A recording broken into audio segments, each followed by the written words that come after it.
அதிகாரம் 20.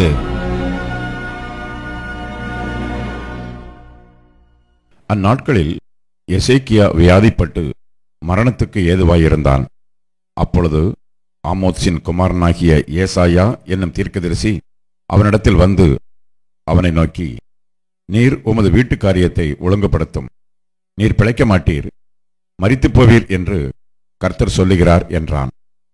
அப்பொழுது எசேக்கியா தன் முகத்தை சுவர்புறமாக திருப்பிக் கொண்டு கர்த்தரை நோக்கி, கர்த்தாவே, நான் உமக்கு முன்பாக உண்மையும் மன உத்தமமுமாய் நடந்து உமது பார்வைக்கு நலமானதை செய்தேன் என்பதை நினைத்தருளும் என்று விண்ணப்பம் பண்ணினான்.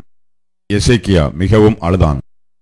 ஏசாயா பாதி முற்றத்தை விட்டு அப்புறம் போகிறதற்கு முன்னே கர்த்தருடைய வார்த்தை அவருக்கு உண்டாகி அவர் சொன்னது, நீ திரும்பி போய் என் ஜனத்தின் அதிபதியாகிய எசேக்கியாவை நோக்கி, உன் தகப்பனாகிய தாவீதின் தேவனாயிருக்கிற கர்த்தர் சொல்லுகிறது என்னவென்றால், உன் விண்ணப்பத்தை கேட்டேன், உன் கண்ணீரை கண்டேன், இதோ நான் உன்னை குணமாக்குவேன்.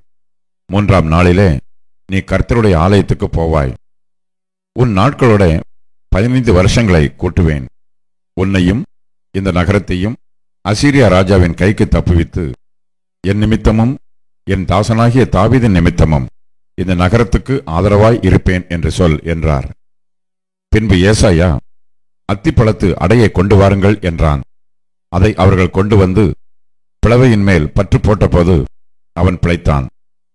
எசேக்கியா ஏசாயாவை நோக்கி, கர்த்தர் என்னை குணமாக்குவதற்கும் 3ஆம் நாளிலே நான் கர்த்தருடைய ஆலயத்திற்கு போவதற்கும் அடையாளம் என்ன என்றான். அதற்கு ஏசாயா, கர்த்தர் தாம் சொன்ன வார்த்தையின்படியே செய்வார் என்பதற்கு கர்த்தரால் உனக்கு உண்டாகும் அடையாளமாக சாயை 10 பாகை முன்னிட்டு போக வேண்டுமோ 10 பாகை பின்னிட்டு திரும்ப வேண்டுமோ என்று கேட்டான். அதற்கு எசேக்கியா, சாயை 10 பாகை முன்னிட்டு போகிறது லேசான காரியம், அப்படி வேண்டாம், சாயை 10 பாகை பின்னிட்டு திரும்ப வேண்டும் என்றான். அப்பொழுது ஏசாயா தீர்க்கதரிசி கர்த்தரை நோக்கி கூப்பிடுகையில் அவர் ஆகாசுடைய சூரிய கடிகாரத்தில் பாகைக்கு பாகை முன் போன சாயை 10 பாகை பின்னிட்டு திரும்பும்படி செய்தார். அக்காலத்திலே பலாதானின் குமாரனாகிய பிரோதாக் பலாதான் என்னும் பாபிலோனின் ராஜா எசேக்கியா வியாதிப்பட்டிருக்கிறதை கேட்டு அவனிடத்துக்கு நிருபங்களையும் வெகுமானத்தையும் அனுப்பினான். எசேக்கியா அவர்களை அங்கீகரித்து பின்பு அவர்களுக்கு தன் பொக்கிஷ சாலை அனைத்தையும், வெள்ளியையும் பொன்னையும் கந்த வர்க்கங்களையும் நல்ல பரிமள தைலத்தையும் தன் ஆயுதசாலை அனைத்தையும் தன் பொக்கிஷ சாலைகளில் உள்ள எல்லாவற்றையும் காண்பித்தான். தன் அரமனையிலும் தன் ராஜ்யத்தில் எங்கும் எசேக்கியா அவர்களுக்கு காண்பியாத பொருள் ஒன்றும் இல்லை. அப்பொழுது ஏசாயா தீர்க்கதரிசி எசேக்கியா ராஜாவினிடத்தில் வந்து, அந்த மனுஷர் என்ன சொன்னார்கள், எங்கே இருந்து உம்மிடத்தில் வந்தார்கள் என்று கேட்டான். அதற்கு எசேக்கியா, பாபிலோன் என்னும் தூர தேசத்திலிருந்து வந்தார்கள் என்றான். அப்பொழுது அவன், உம்முடைய வீட்டில் என்னத்தை பார்த்தார்கள் என்று கேட்டான்.